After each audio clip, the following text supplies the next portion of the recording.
I'm excited today to have Julie Fei-Fan Bowser with us and to show us just some of her really fun, artistic, just ways that she uses scan and cut.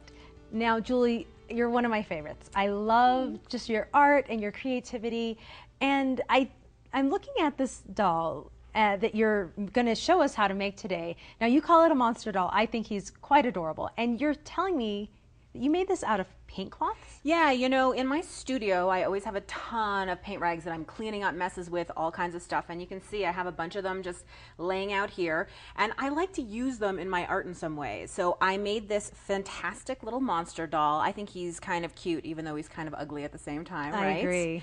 And it's all based on this hand-drawn pattern that I did on a piece of paper. And I just simply scanned it into the machine. And you can see here that on my mat, what I have done is I've taken a paint rag, I've ironed some freezer paper onto it to stabilize it, and I've put it fabric side down, freezer side paper up. What a great tip. It's really easy, and all I'm going to do now is into the machine, I'm going to choose pattern, and I'm going to do test, because I find when cutting fabric, I'm not always sure how deep to set the blade. So I'm going to choose a little square, I'm going to say set. And then the thing is, I don't know how to cut it, so I'm going to scan in what's on the mat. So I'm just going to hit start, and I love that I can use scraps of fabric, that I can use scraps of paper, and I don't have to worry too much that I'm going to cut the mat or go off or anything like that. I do find that scan and cut is very user-friendly.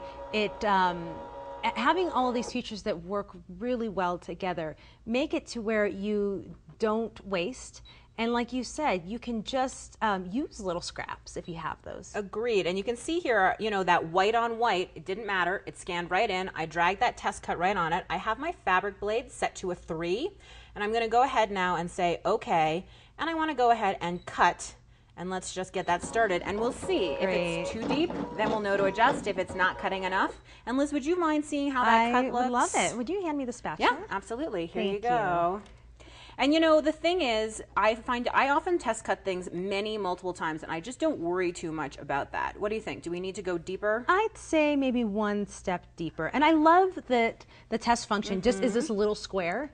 Yes. It's not going to mess me up. Totally unobtrusive. So now I'm just taking the blade, right, and I'm turning it to a 4. Perfect. And I vote that we do another test cut, just like you said. I agree. Because why not? So I'm going to hit OK. I'm going to drag it slightly over. I'm going to hit OK. Once again, cut, and then start. And then we'll see if we did the right thing or not. I think we did. Okay. You know, the thing about crafting with a friend, too, is that 2 hands are always easier than one. Always better than one. And cut out perfectly. Yeah, I think that actually worked really well and gives it a nice, nice clean edge to work with. Agreed. So I'm going into the saved data now. And I earlier, as I told you, scanned in my pattern, and I can find it right in here. There's my monster man. And look, it's too big to fit onto that piece of fabric I have. So all I'm going to simply do is I'm going to resize it. And that's easy enough to do. Isn't that great that you can take your own artwork once it's scanned in and make it as big or as little as you like? I love that. And then you can drag it so that it fits exactly. You can fussy cut it. I can not have to worry too much about it. It's right there. I'm going to hit OK, and I'm going to hit OK again, and then cut. And you know, while this is cutting, I want to tell you a secret about this project. So, because if you look at the little sample that you have, you're sewing it onto batting to add all that nice stitching. You need to cut the front side slightly larger than the back side. So you're going to cut 2 pattern pieces that are slightly different sizes, and that's going to make all the difference. It's just gorgeous. His little flowers and his cute little teeth, his little flourish. It's beautiful. Did you use a free-form foot for this? I did. I just used a free motion foot, and one of the great and easy things about it is that, you know, here you go. There's your pattern piece all cut out and ready to go.